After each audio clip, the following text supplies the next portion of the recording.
Hello ಗೆಳೆಯರೇ, welcome to S ಪಿಚಿನ್ Kannada channel. ಈ ಒಂದು ವಿಡಿಯೋದಲ್ಲಿ ಗಣರಾಜ್ಯೋತ್ಸವದ 3 ನಿಮಿಷಗಳ ಕನ್ನಡ ಭಾಷಣ ನೋಡ್ತಾ ಇದೀವಿ.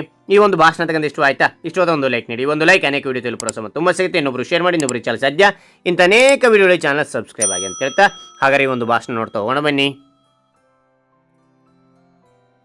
ವೇದಿಕೆಯ ಮೇಲಿರುವ ಗಣ್ಯರೇ, ಪ್ರೀತಿಯ ಪ್ರಾಂಶುಪಾಲರೇ, ಮಾತೃ ಹೃದಯದ ನನ್ನ ನೆಚ್ಚಿನ ಶಿಕ್ಷಕರೇ ಹಾಗೂ ಸಹಪಾಠಿಗಳೇ, ಎಲ್ಲರಿಗೂ ಗಣರಾಜ್ಯೋತ್ಸವದ ಶುಭಾಶಯಗಳು. ಇಂದು ನಾವು ಸಂಭ್ರಮದಿಂದ ಗಣರಾಜ್ಯೋತ್ಸವ ಆಚರಿಸುತ್ತಿದ್ದೇವೆ. ಹಾಗಾದರೆ ಈ ಗಣರಾಜ್ಯೋತ್ಸವದ ಕುರಿತು ನಿಮ್ಮೊಂದಿಗೆ ಒಂದೆರಡು ಮಾತನಾಡಲು ಬಯಸುತ್ತೇನೆ.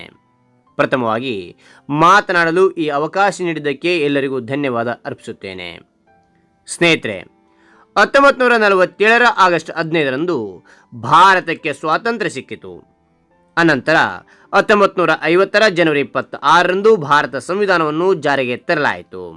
ಅಂದಿನಿಂದ ಪ್ರತಿ ವರ್ಷ ಜನವರಿ 26ರಂದು ಗಣರಾಜ್ಯೋತ್ಸವ ದಿನವನ್ನಾಗಿ ಆಚರಿಸಿಕೊಂಡು ಬರಲಾಗಿದೆ. ಬ್ರಿಟಿಷರ ವಸಾಹತುಶಾಹಿ ಸರ್ಕಾರ ಕಾಯ್ದೆಗಳನ್ನು ಬದಲಾಯಿಸಿ ನಮ್ಮದೇ ಲಿಖಿತ ಸಂವಿಧಾನವನ್ನು ಜಾರಿಗೆ ತಂದ ದಿನ ಇದಾಗಿದೆ. ಭಾರತವು ವಿಶ್ವದಲ್ಲೇ ಅತಿದೊಡ್ಡ ಲಿಖಿತ ಸಂವಿಧಾನ ಹೊಂದಿರುವ ದೇಶ. ಭಾರತದ ಮೂಲ ಸಂವಿಧಾನವನ್ನು ಕೈಬರಹದಲ್ಲಿ ಬರೆಯಲಾಗಿದೆ. ಸರ್ಕಾರ ಮಾಡುವ ಪ್ರತಿಯೊಂದು ಕಾನೂನು ಸಂವಿಧಾನಕ್ಕೆ ಅನುಗುಣವಾಗಿರಬೇಕು. ಭಾರತ ಸಂವಿಧಾನ ರಚನೆಗಾಗಿ ಸ್ಥಾಪಿಸಲಾದ ಕರಡು ಸಮಿತಿಯ ಅಧ್ಯಕ್ಷರಾಗಿದ್ದ ಡಾಕ್ಟರ್ BR ಅಂಬೇಡ್ಕರ್ ಅವರನ್ನು ಭಾರತದ ಸಂವಿಧಾನ ಪಿತಾಮಹ ಎಂದೇ ಕರೆಯುತ್ತೇವೆ. ಏಕೆಂದರೆ ದೇಶಕ್ಕೆ ವ್ಯವಸ್ಥಿತ ಹಾಗೂ ಅರ್ಥಪೂರ್ಣ ಸಂವಿಧಾನವನ್ನು ರಚಿಸಿ ಜಾರಿಗೆ ತರುವಲ್ಲಿ ಇವರ ಶ್ರಮ ಅಪಾರ. ಡಾಕ್ಟರ್ ರಾಜೇಂದ್ರ ಪ್ರಸಾದ್ ಅವರು ಸಂವಿಧಾನ ಸಭೆಯ ಅಧ್ಯಕ್ಷರಾಗಿದ್ದರು.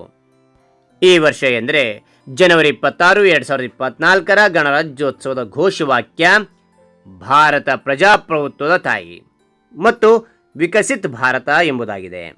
ವಿಕಸಿತ್ ಭಾರತ ಎಂದರೆ ಅಭಿವೃದ್ಧಿ ಹೊಂದಿದ ಭಾರತ ಎಂದರ್ಥ. ಭಾರತ ಸ್ವಾತಂತ್ರ್ಯ ಪಡೆದ ದಿನದಂದು ದೇಶದ ಪ್ರಧಾನಿಯು ಕೆಂಪುಕೋಟೆಯಲ್ಲಿ ಧ್ವಜಾರೋಹಣ ನೆರವೇರಿಸಿ ಭಾಷಣ ಮಾಡುತ್ತಾರೆ. ಆದರೆ ಗಣರಾಜ್ಯೋತ್ಸವದಂದು ದೇಶದ ಪ್ರಥಮ ಪ್ರಜೆಯಾದ ರಾಷ್ಟ್ರಪತಿ ದೆಹಲಿಯ ರಾಜಪಥದಲ್ಲಿ ಧ್ವಜಾರೋಹಣ ನೆರವೇರಿಸುತ್ತಾರೆ.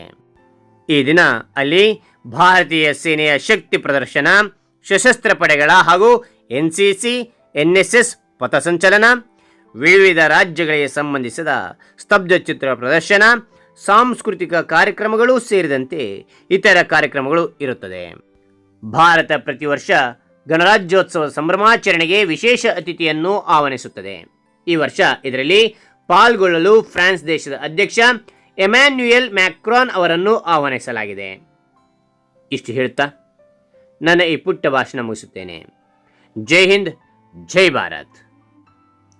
ಹಾಗಾದರೆ ಈ ಒಂದು ಭಾಷಣ ತಗೊಂಡಿಷ್ಟು ಆಯ್ತಾ? ಇಷ್ಟಾದರೆ ಲೈಕ್ ಮಾಡಿ, ಇನ್ನೊಬ್ರಿಗೆ ಶೇರ್ ಮಾಡಿ, ಇನ್ನೊಬ್ರಿಗೆ ಚಾನಲ್ ಸಾಧ್ಯ ಇಂಥ ಅನೇಕ ವಿಡಿಯೋಗಳಿಗೆ ಚಾನಲ್ ಸಬ್ಸ್ಕ್ರೈಬ್ ಆಗಿ ಅಂತ ಹೇಳ್ತಾ ಮತ್ತೊಂದು ಹೊಸ ವಿಷಯದೊಂದಿಗೆ ಮತ್ತೊಂದು ಹೊಸ ವಿಡಿಯೋದಿಂದ ಭೇಟಿ ಆಗ್ತಾನೆ. Thank you for watching. Bye.